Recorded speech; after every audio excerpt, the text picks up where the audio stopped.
Assalamualaikum warahmatullahi wabarakatuh. Hai pemirsa MTV, senang sekali sore Gina pada kesempatan kali ini bisa menyapa Anda semuanya dan pastinya di program kesayangan kita Aula Dialog.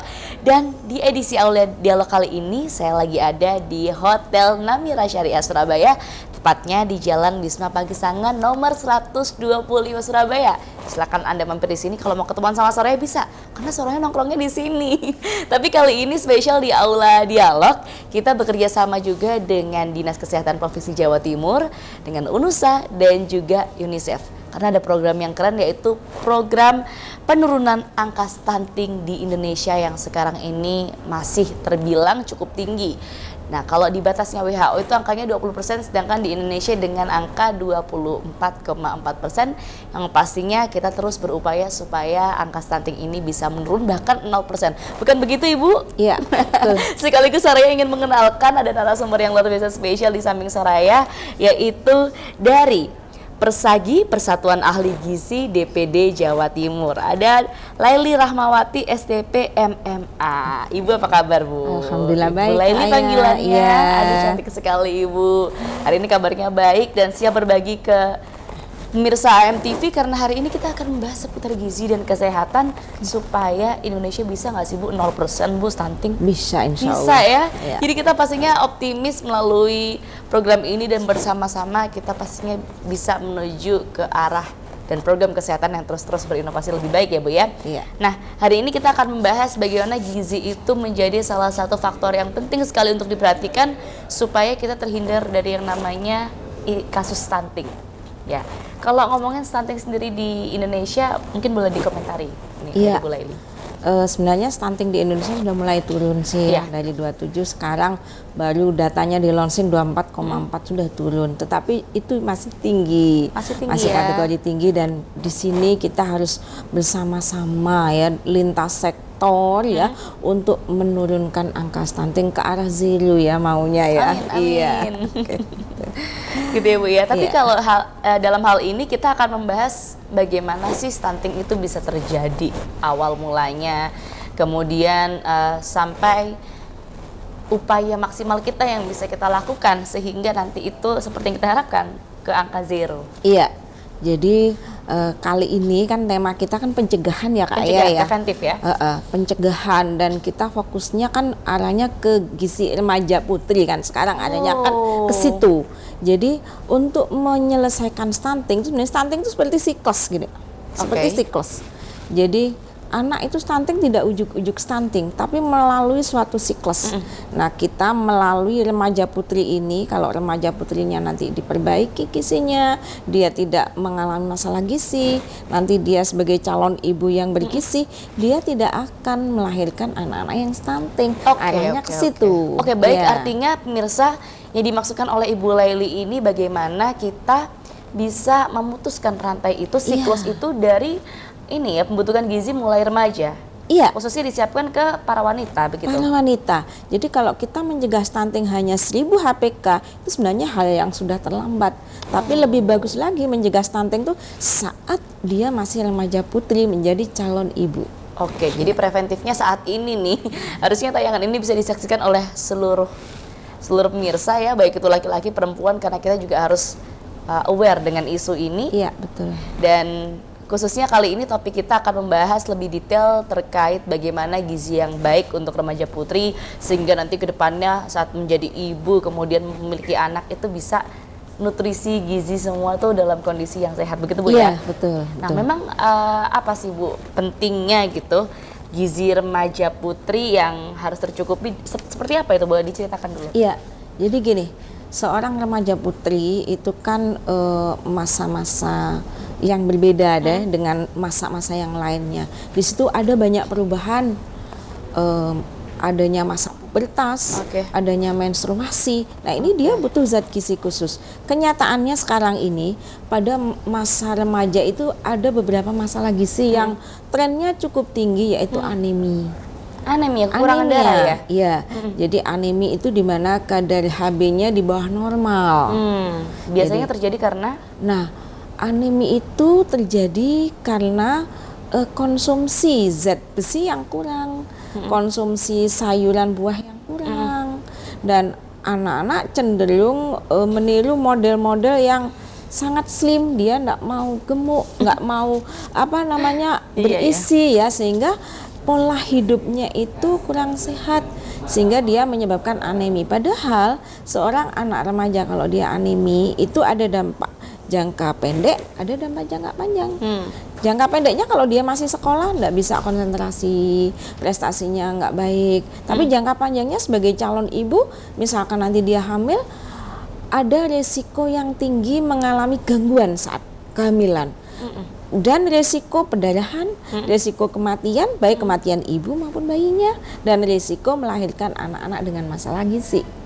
Makanya gizi remaja itu hal yang sangat penting untuk pencegahan stunting. Baik, jadi menarik sekali, ini artinya berkelangsungan ya Bu ya? Iya, jadi berkesinambungan terus. Makanya kalau kita start dari remaja harus gizi baik, maka dia akan menjadi calon ibu dengan gizi baik. Ibu dengan gizi baik akan tidak berisiko saat dia kehamilan, dan tidak berisiko melahirkan bayi lahir rendah, dan tidak berisiko mempunyai bayi yang stunting. Wow. Arahnya ke sana. Wow, luar biasa. Jadi fokus pencegahan, fokus gerakan preventifnya ini sejak remaja. Tapi ini kita ngomong ke remaja deh sekarang. Apa sih yang perlu disadari dan dipahami oleh anak-anak remaja, khususnya remaja putri? Para remaja putri itu harus aware, dia butuh apa, dia harus seperti apa. Nah, kadangkala mereka itu belum paham status gizi yang seperti apa yang harus dimiliki seorang remaja. Padahal remaja putri kan tiap bulannya dia menstruasi itu kan pelepasan darah ya dari rahim. Nah, kalau secara teoritis dia itu bisa mengeluarkan 20 sampai 25 mili darah, dan itu menurunkan HB. Kalau HB turun tidak segera diikuti dengan konsumsi makanan yang memadai, maka HB dia turun sehingga jadi anemi. Makanya anak remaja harus tahu pola makan bagaimana yang bagus. Nah, itu kuncinya di situ. Nah, kenyataannya anak sekarang kan banyak yang memilih makanan kekinian yang bukan makanan tradisional. Sekarang itu anak senja kopi gitu loh. Makanan kekinian tuh mayoritas high fat, high kalori, rendah serat. Ya, tinggi gula, rendah serat, rendah buah sayur. Sehingga itulah yang terjadi kenapa angka anemi pada remaja itu cukup tinggi di sekarang 32%. Iya, betul. Instan frozen, instan apa semuanya instan pokoknya. Iya, betul. Anemi itu juga bisa disebabkan selain tadi kurang buah sayur, banyaknya konsumsi makanan yang mengandung bahan tambahan sintetis. Itu juga memicu terjadinya anemi pada remaja putri. Jadi memang apa yang kita konsumsi itu menjadi suatu hal yang berdampak ya pada tubuh kita. Sangat berdampak. Dan pastinya hari ini kita akan belajar banyak Bu, apa gizi-gizi yang harus dipenuhi oleh remaja putri dalam hal ini supaya bisa mencegah kasus stunting yang sudah disebutkan sama Ibu Laili bahwa ini adalah siklus yang terus berkesinambungan. Untuk itu kita harus aware, begitu Bu ya. Dan kita ngomongin juga soal gizi-gizi yang selain yang harus dipenuhi oleh remaja putri, pastinya ada juga yang dianjurkan, hal lain yang dianjurkan yang menjadi masalah terkait asupan konsumsi. Apa saja itu nanti kita akan lanjutkan lagi di segmen berikutnya, masih bersama Soraya Gina dan Ibu Laili di Aula Dialog.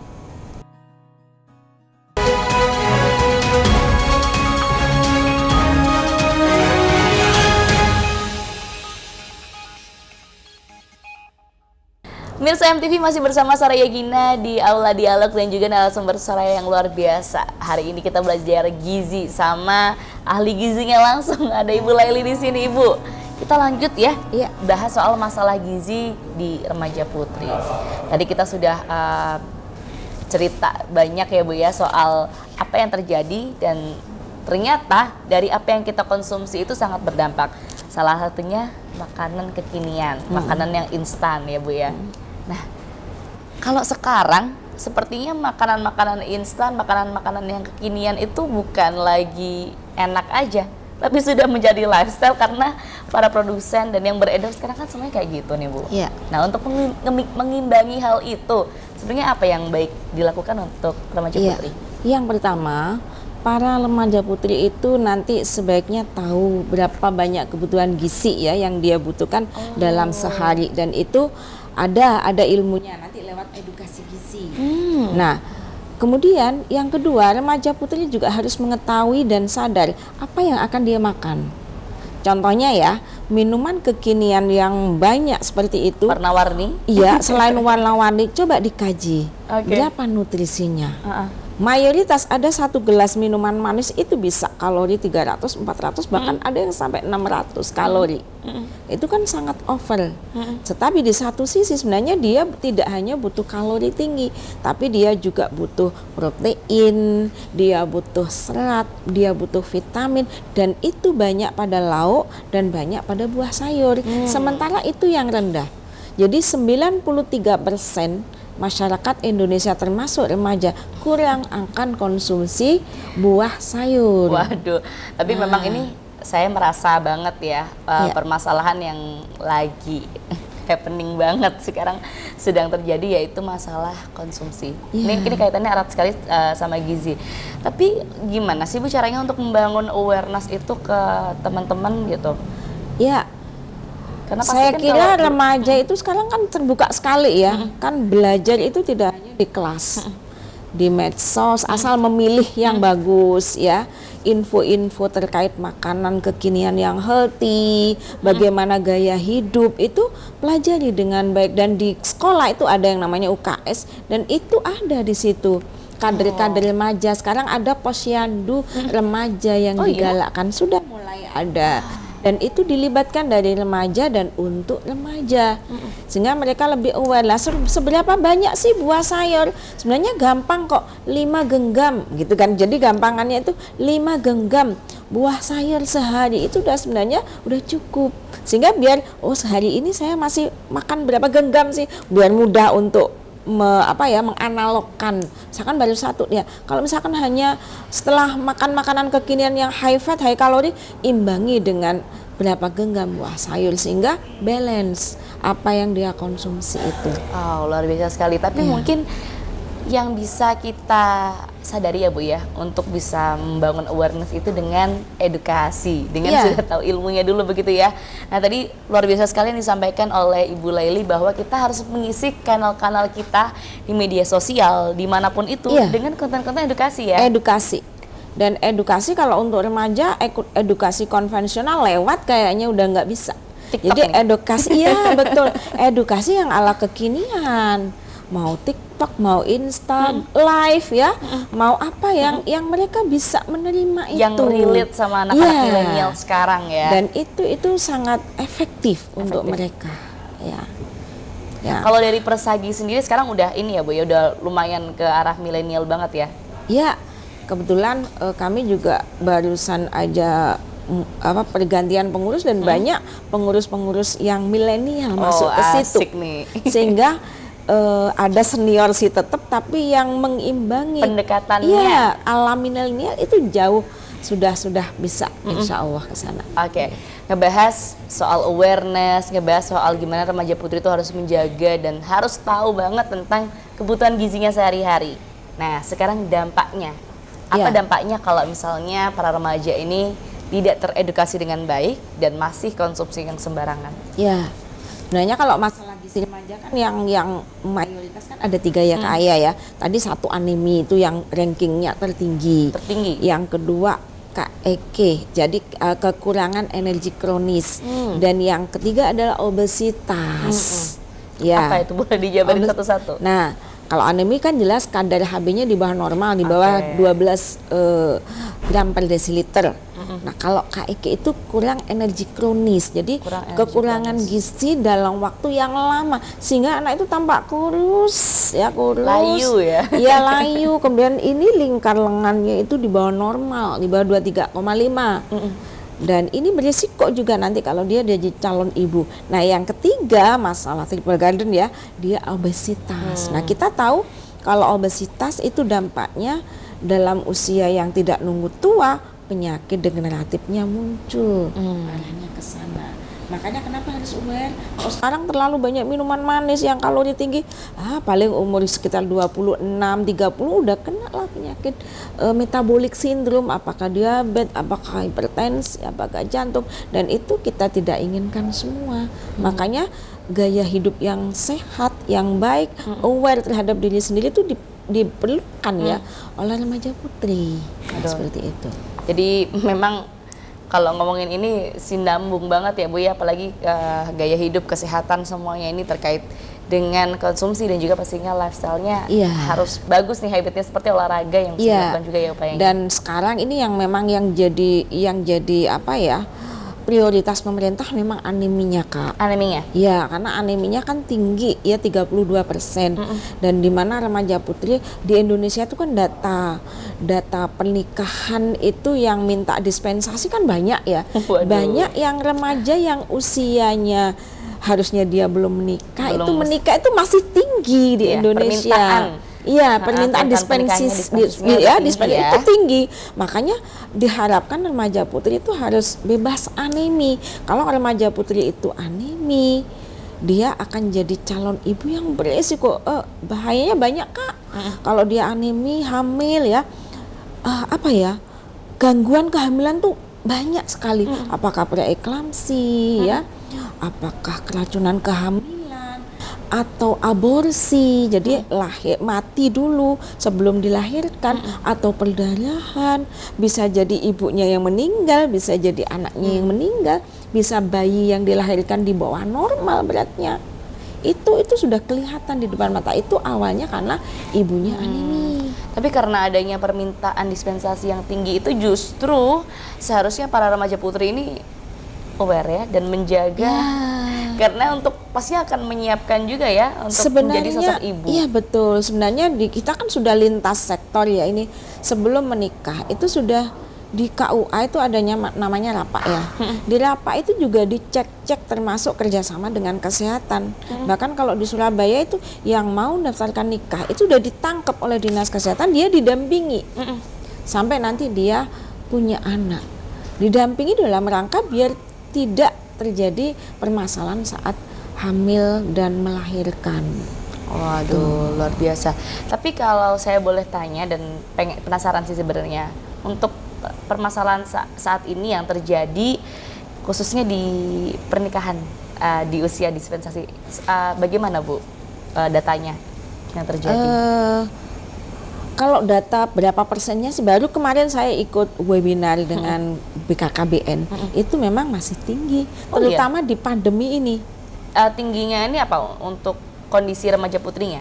Iya, jadi dispensasi menikah harusnya kan 20 ya. Dan ternyata yang di bawah 20 itu yang minta menikah itu banyak. Terutama di pandemi ini 2 tahun terakhir. Nah, kalau dari data dari pendampingan kesehatannya sendiri bagaimana? Apakah sudah memenuhi persyaratan atau? Oh ya, kalau sudah ada dispensasi, dinas kesehatan itu sudah tidak bisa menolak. Dinas kesehatan hanya bisa mendampingi, mencegah biar tidak terjadi risiko yang lebih tinggi lagi. Ada edukasi. Jadi kalau di Surabaya khusus ya, ada namanya pendamping 1000 HPK.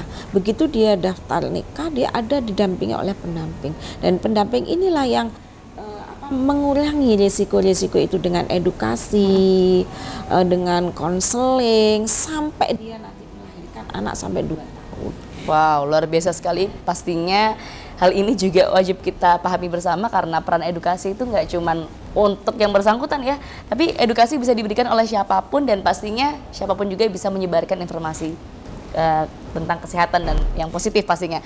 Nanti kita akan ngobrol-ngobrol lagi masalah anemi, karena by data ternyata masalah anemi ini yang paling tinggi sampai hampir 50% ya Bu ya di Indonesia. Remaja putri 32%. Oh, untuk remaja putri berarti yang 32%. Dari 50% yang paling tinggi dari remaja putri ya berarti ya? Iya. Terbesar. Wow. Sama ibu hamil yang dekat itu. Nanti kita akan bahas lebih lengkapnya. Dan mirsa, kalau begitu jangan kemana-mana, masih bersama Soraya di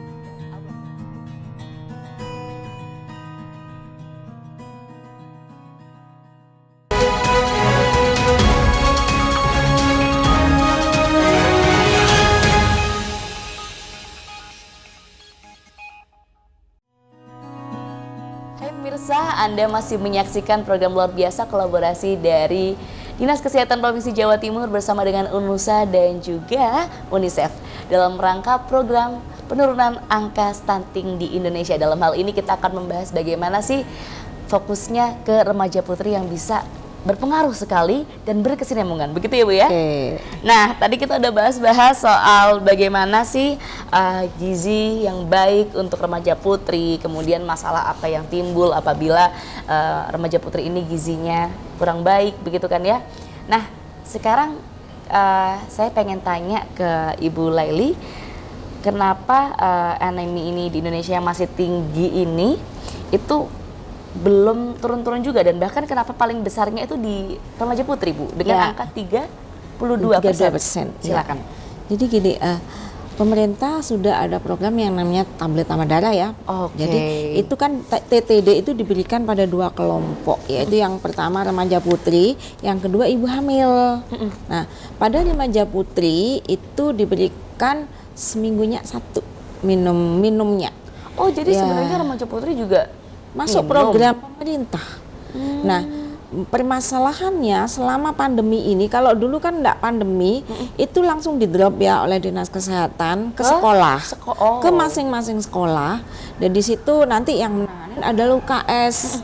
Ya, di situ biasanya sih setiap hari Jumat mereka akan minum Seminggu sekali? Iya, seminggu sekali aja. Jadi seminggu sekali. Jadi diberikan oleh UKS, diminumkan di sekolah ya. Kemudian tetapi selama pandemi ini kan nggak ke sekolah Nggak ya, ketemu tetap di ya. drop ya. Cuman distribusinya kan tergantung masing-masing sekolah ya. Sehingga nyaris selama pandemi ini memang tidak terdistribusi dengan baik yang namanya TTD itu. Tetapi juga berdasarkan riset ya dari UNER dan ada dari beberapa penelitian itu, ternyata walaupun sudah di-drop di sekolah, tingkat kepatuhan untuk minum itu juga rendah. Ternyata dikasih juga ada beberapa rematri Nggak itu diminum. enggak diminum, mungkin dibuang atau dimasukkan saku atau gimana. Jadi tingkat kepatuhannya itu cukup rendah, mungkin karena mereka belum paham kenapa harus minum TTD, sehingga kayaknya perlu ada inovasi edukasi yang seperti apa sehingga mereka itu bisa memahami pentingnya TTD tersebut. Baik. Ya. Kalau yang dimaksud di sini remaja putri itu usianya dari kelas berapa? Kelas 7? Kalau yang sekarang diberikan itu mulai SMA? Iya, SMA. Oh, baik. Jadi mulai SMA kelas 1 ya Bu 15 ya? sebenarnya yang mulai usia 15 ke atas. 15 ke atas sudah Iya. bisa mengkonsumsi pil Iya, TTD. ada beberapa kan SMP yang kelas 9 itu kan juga bisa diberikan. Kalau ke ibu hamil pasti kan ada ketentuan program yang 90 tablet ya Bu ya, Iya. kalau nggak salah. Nah, kalau remaja putri seminggu sekali itu apakah ada ketentuan cara minumnya dan lain-lain? Ada sebenarnya. Seperti apa? Ketentuannya ya cara minumnya hanya seminggu sekali ya. Dan memang sih pada beberapa orang atau individu kalau minum tuh ada side effect ya. Sebenarnya side effect tuh bisa dikurangi kalau tablet itu diminumnya kan malam. Sehingga kalau ada mual, ada mungkin sedikit pusing, itu bisa dikurangi kalau minum tabletnya malam. Nah, mungkin informasi-informasi ini yang belum sampai ke mereka. Oh, jadi side effect seperti mual itu juga bisa dirasakan ke remaja? Bisa. Selama mual, pusing, mungkin BAB-nya maaf ya, warnanya itu hitam, sehingga kan gimana ya mempengaruhi kok jadi gini, lebih baik saya nggak minum, mungkin arahnya ke sana. Dan mereka tetap masih nggak ada gejala apa-apa, misalkan dia tidak minum, karena kan orang HB turun dikit kan biasanya nggak terlalu terasa, hanya mungkin lemes, ngantuan, tapi kan nggak kesakitan. Nah, itu yang sering kali jadi masalah. Dia anemi tapi dia nggak nyadar kalau dia itu anemi. Oke, Ya. luar biasa. Tapi begini Bu, mungkin ya anak-anak remaja disuruh minum gitu TTD kan mungkin mereka belum tahu nih manfaatnya. Betul. Sebenarnya pil TTD ini cara kerjanya bagaimana sih? Jadi kalau TTD itu sendiri ya dia akan membantu ya ke dalam metabolisme dan dia akan membantu meningkatkan sel darah merah dan hemoglobin. Dan kita tahu hemoglobin itu kan yang membawa oksigen ke semua sel. Kalau HB-nya rendah, tentunya semua sel itu akan kekurangan oksigen, sehingga terjadilah letih, lesu, lemah, males, ngantuan. Itu yang ciri-ciri dan tapi tidak sakit, tidak merasa sakit. Sehingga kenapa kadang-kadang dia HB-nya rendah tapi dia enjoy aja, tapi sebenarnya itu akan mempengaruhi produktivitas dia, mempengaruhi prestasi dia, mempengaruhi konsentrasi dia. Oh, jadi Gitu. sebesar itu ya Bu ya efeknya, maksudnya dari kekurangan HB ini bisa berpengaruhnya ke banyak hal. Banyak hal, Ke makanya ada dua. produktivitas. Iya, dampak yang sekarang kalau dia pada remaja putri, maka gini kan logikanya, hemoglobin itu membawa oksigen ke seluruh sel. Nah, kalau hemoglobinnya rendah, tentunya oksigen ini kan tidak tersebar semua sel, Secara maksimal. termasuk otak. Iya, secara optimal. Efeknya kalau memang dia pelajar, dia susah menerima pelajaran. Ya, lihat aja gurunya tapi tidak masuk telinga kanan, keluar telinga kiri. Akhirnya apa? Prestasi turun. Dia ngantuan kalau diajarin itu pandangannya kosong. Akhirnya ke prestasi itu dampak jangka pendek. Nah, dampak jangka panjangnya tadi ke arah stunting. Kalau misalkan dia nanti menikah, dia posisi anemi, dia banyak masalah saat hamil. Dan berisiko keguguran, berisiko pendarahan, berisiko kematian, berisiko punya bayi kecil di bawah normal, dan berisiko punya anak yang stunting, arahnya ke sana. Jadi sebenarnya dampaknya banyak ya anemia ini.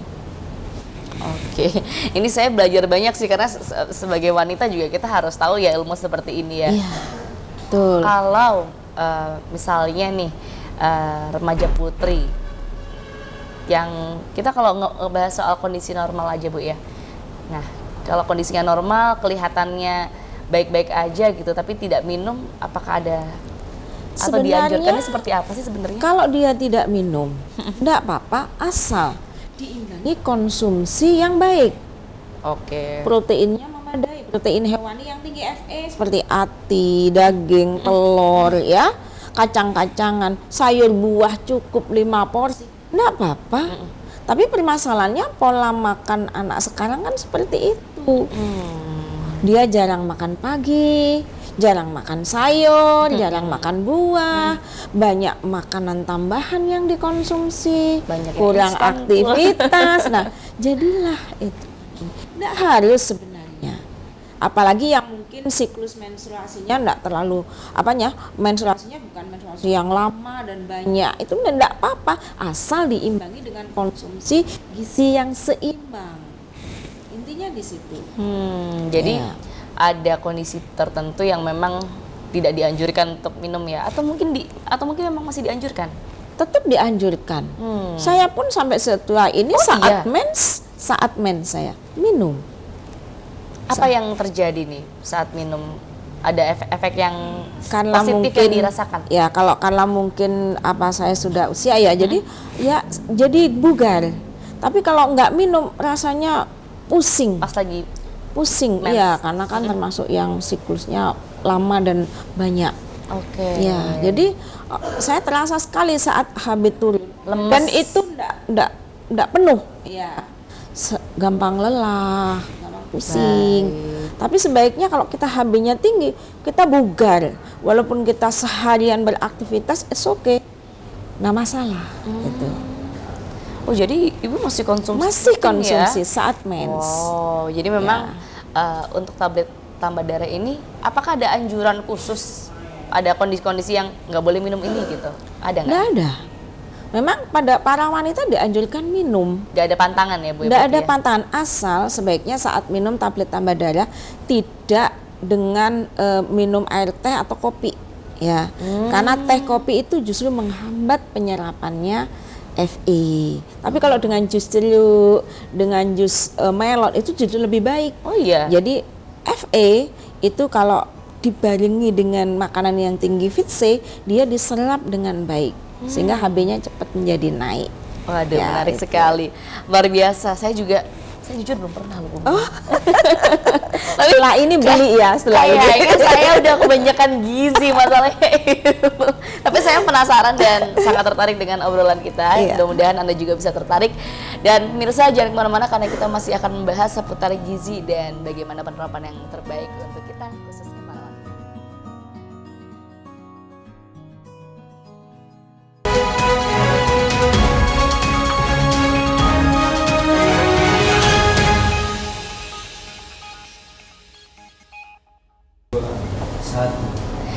Senang sekali sore Gina masih bisa menyapa Anda semuanya dan pastinya di program kali ini Aula Dialog menghadirkan suatu obrolan yang bermanfaat karena kita membahas seputar kesehatan. Betul ya Bu ya? Yeah. Paling enak nih kalau setelah ini virus-virusnya hilang semua Bu. Amin. Terus kita bisa segera pulih di semua hal, semua lini ya. Nah, pionirnya memang di kesehatan. Indonesia kemarin, ya seluruh dunia sih ya Bu ya, kita ngomongin COVID-19, lumpuh semuanya. Ya betul. Karena kesehatan adalah pionir nomor 1. Nah kalau misalkan dari Bu Laili sendiri gimana nih ngelihat kondisi kesehatan sekarang? Nah ngomong COVID ya Mbak ya, kemarin aja baru saya dengarkan juga webinar dari Kemenkes bahwa tahun 2021 angka kematian ibu itu sangat tinggi. Jadi sekitar 6.000 berapa gitu ya. Tahun 2021 aja? 2021 mulai Januari sampai Desember itu 6.000 sekian. Dari itu data saya lihat ternyata 40%-nya karena COVID. Oke, 40%-nya karena COVID. Ya, kemudian saya hitung tadi 17%-nya kurang lebih karena anemi. 17%-nya karena anemi. Karena anemi. Jadi kemudian yang pertama itu COVID yang paling tinggi memang ya. Iya. Tapi bisa jadi COVID-nya plus ya, ibunya mungkin ada anemi, ada apa. Tapi memang diagnosanya itu karena COVID. Tapi kalau 17% dari 6.000 termasuk tinggi berarti tinggi. ya penyebab dari anemi sendiri. Tinggi. Dan salah satu hal yang bisa kita upayakan melalui TTD itu tadi. Iya. Jadi AKI tahun ini luar biasa tinggi angka kematian ibu ya. Yang mana berpengaruh ke AKB juga ya? Iya, AKB stunting itu masih tahun ini luar biasa, benar-benar lilit. Nah, yang ketiga tadi penyebab kematian ibu itu hipertensi. Jadi hipertensi itu bisa jadi sejak remajanya dia overweight ya, sehingga saat hamil dia mengalami hipertensi dan bisa terjadi pendarahan sehingga menyebabkan kematian itu ranking ketiga 16%-nya itu. Nah, ini kalau ngomongin soal kesehatan dan ternyata dampak-dampaknya itu akhirnya bikin Soraya melek banget ya. Wah, memang investasi terbaik adalah betul kesehatan. Paling mahal dan kita nggak bisa apa-apa tanpa kesehatan. Untuk itu saya hari ini merasa termotivasi sekali. Terima kasih loh Ibu ya. Saya termotivasi untuk, apalagi kan kita yang hari ini fokusnya dibahas adalah wanita. Kebetulan saya juga belum berkeluarga, jadi saya juga wah gitu. Berarti nanti harus cek HB-nya ya sebelum nikah. Oke. Ya, dan lain-lainnya juga. Pastinya saya yakin sekarang pemirsa yang lagi nonton juga speaking aware dengan kesehatannya dan mungkin calon-calon ibu, calon-calon istri begitu kan ya, sudah mulai mempersiapkan ini. Dalam rangka pencegahan karena anemi tadi tertinggi 17%, apa yang bisa kita lakukan Bu tahapan-tahapannya? Ya, prinsipnya itu ada beberapa strategi ya. Nah, yang pertama strategi yang dilakukan oleh pemerintah itu pemberian TTD tadi. Pemberian TTD. Jadi pemberian TTD pada rematri ya. Nah, jadi semua sekolah Mbak sekarang sudah di drop yang namanya TTD. Hanya saja memang perlu pemantauan dan perlu edukasi lagi ya untuk meningkatkan kepatuhan. Yang kedua itu ada deteksi dini. Jadi di sekolah itu nanti sebaiknya ada screening tes HB mungkin dalam jangka waktu tertentu. Sebenarnya anemi itu bisa dilihat secara fisik Mbak. Jadi sebelum tes HB, kalau HB kan ambil darah ya, dicek gitu. Tetapi sebenarnya secara fisik anak perempuan yang anemi itu bisa dilihat dari kelopak matanya itu putihnya itu kuning, agak pucet gitu.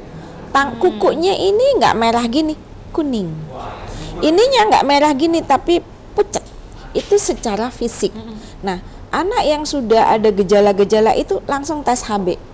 Jadi di sekolah sebaiknya sudah ada itu, UKS-nya sebaiknya ada itu. Dan begitu dia sudah anemi, dia harus ditreatment segera, konsumsi makanan yang tinggi Fe ya, banyak sayur, banyak buah, plus TTD-nya nggak hanya seminggu sekali, mungkin sementara menaikkan HB bisa setiap hari. Dan yang ketiga, edukasi. Nah, edukasi sebenarnya edukasi yang bisa ke arah perubahan perilaku. Karena prinsipnya kan di sini perilaku permasalahannya. Jadi edukasi, bagaimana edukasi itu bisa dilakukan sampai si rematri ini bisa merubah perilakunya menjadi yang perilaku sehat sehingga dia tidak menjadi anemi.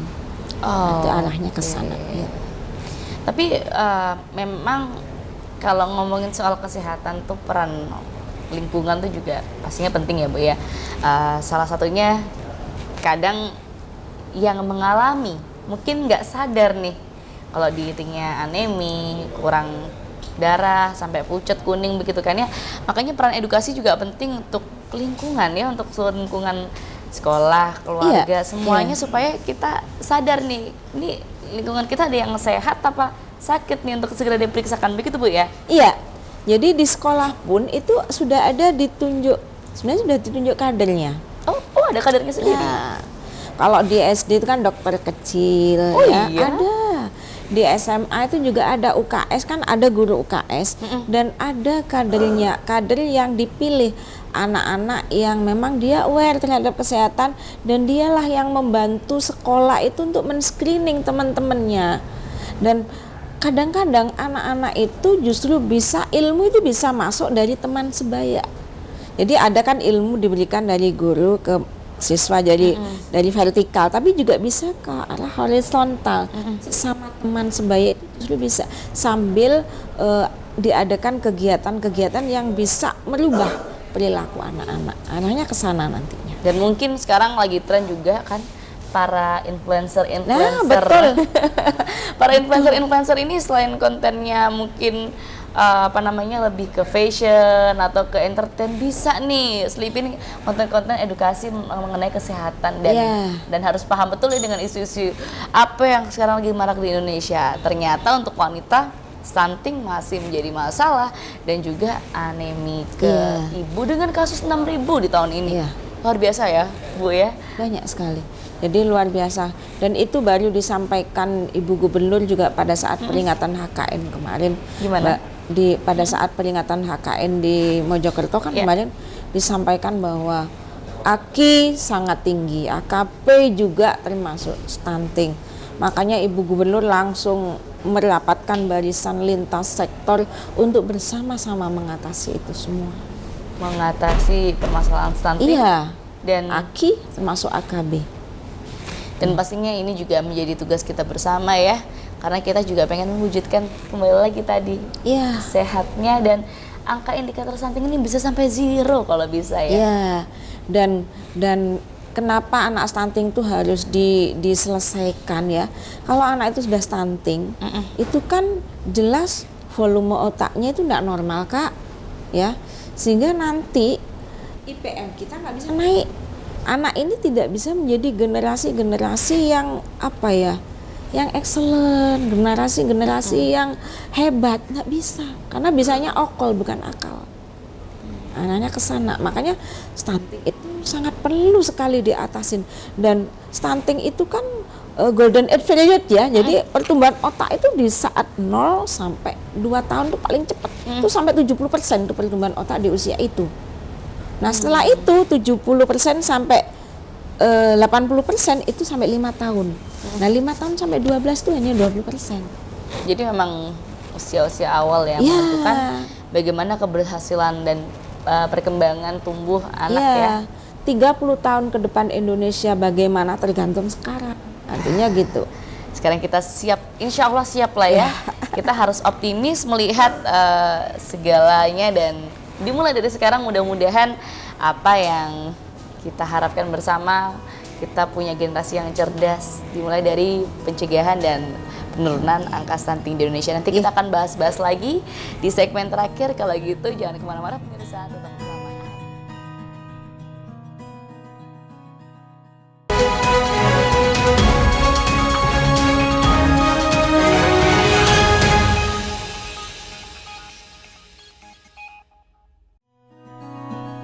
Halo pemirsa MTV, sore Gina masih menyapa dari tempat yang spesial yaitu di Namira Hotel Syariah Surabaya.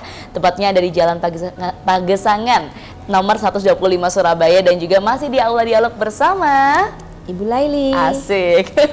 Kita dari tadi udah membahas seru banget karena di sini vibes-nya juga enak ya Bu ya.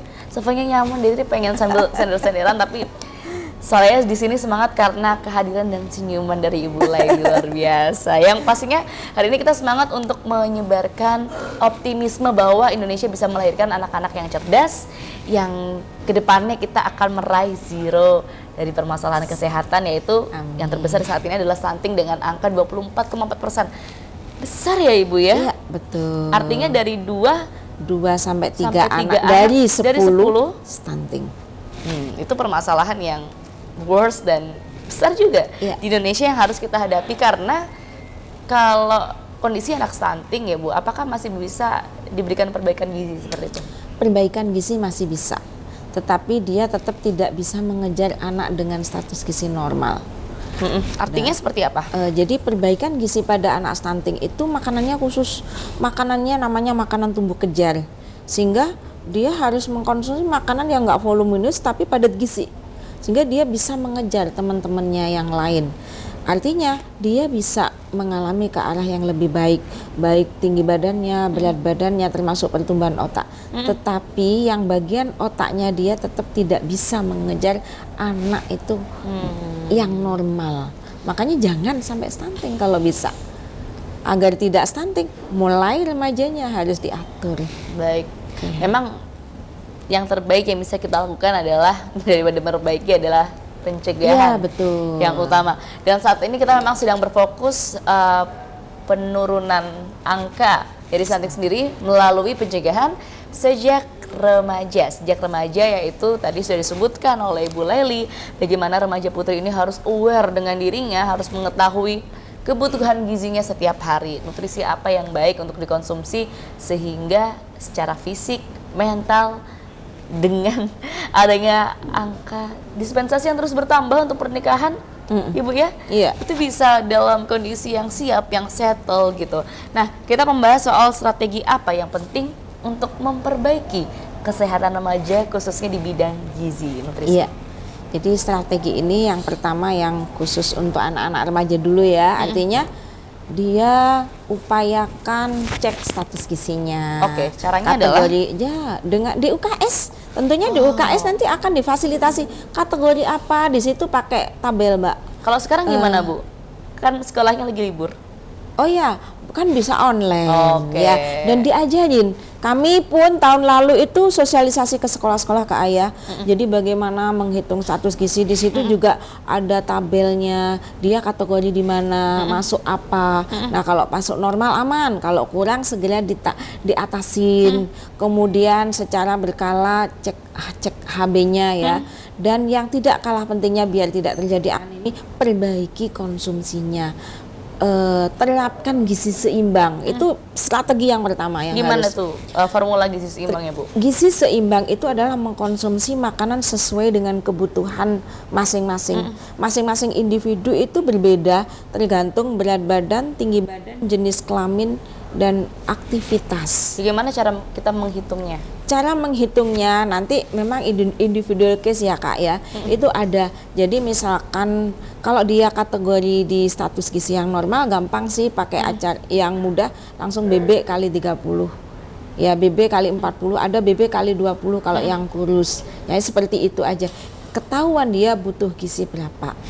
Kemudian pilih makanan yang berimbang. Jadi usahakan konsumsinya itu healthy. Setiap makan ada sumber karbohidrat, ada sumber protein yang tinggi Fa, ada sayur buah. Ini upayakan. Walaupun memilih makanan kekinian, enggak apa-apa, silahkan. Tapi imbangi zat gizi apa yang belum ada di situ. Baik. Ya itu. Kemudian kalau memang ada TTD, usahakan dikonsumsi. Karena TTD itu banyak manfaatnya. Ya. Kemudian ikuti edukasi gizi yang ada. Baik secara online. Iya, juga. online ataupun offline. Pahami kenapa sih pemerintah memberikan TTD? Karena itu semua bukan hal yang sia-sia dan bagus untuk mereka.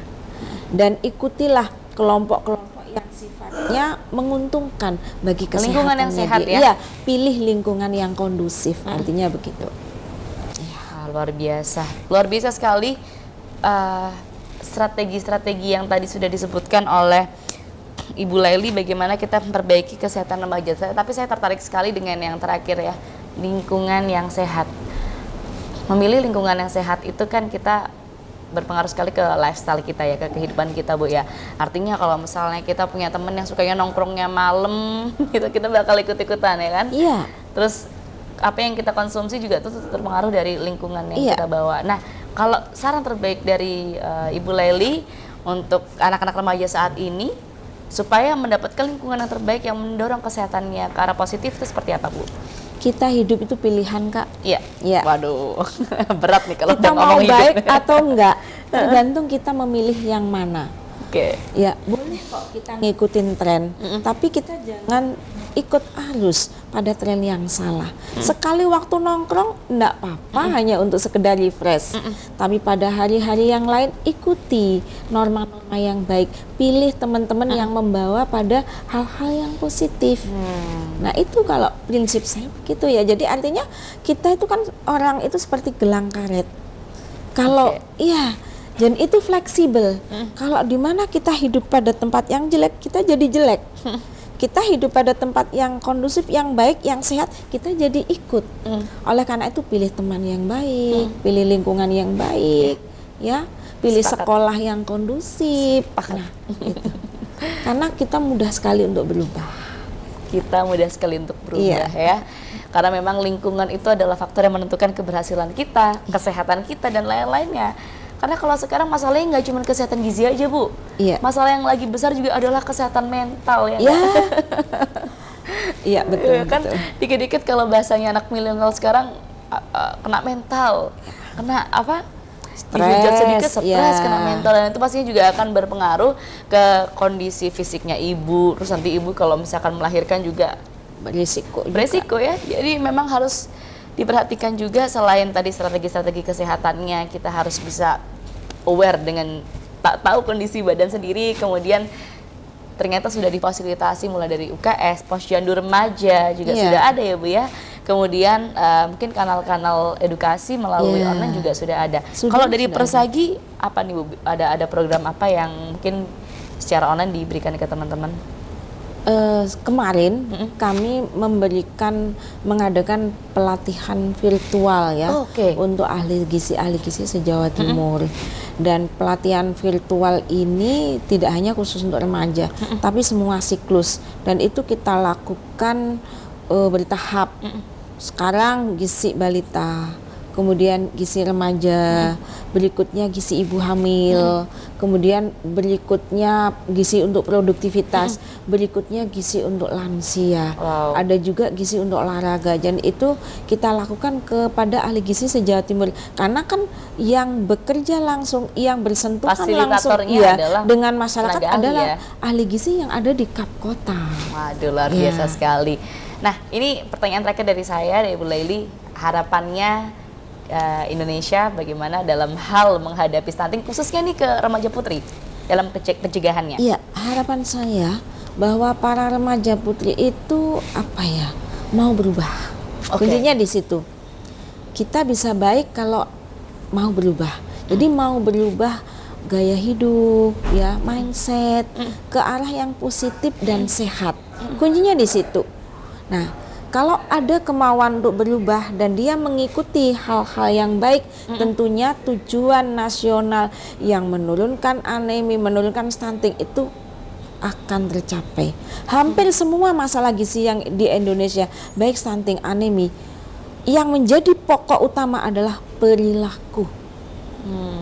Jadi seperti stunting, anak yang stunting, ternyata dari kajian kami tidak semuanya dari keluarga yang miskin, tidak. Ternyata dari ibu yang care-nya cukup rendah. Jadi dari perilaku, hampir semua permasalahan gizi itu karena perilaku. Makanya harus mau berubah. Ini kuncinya di situ.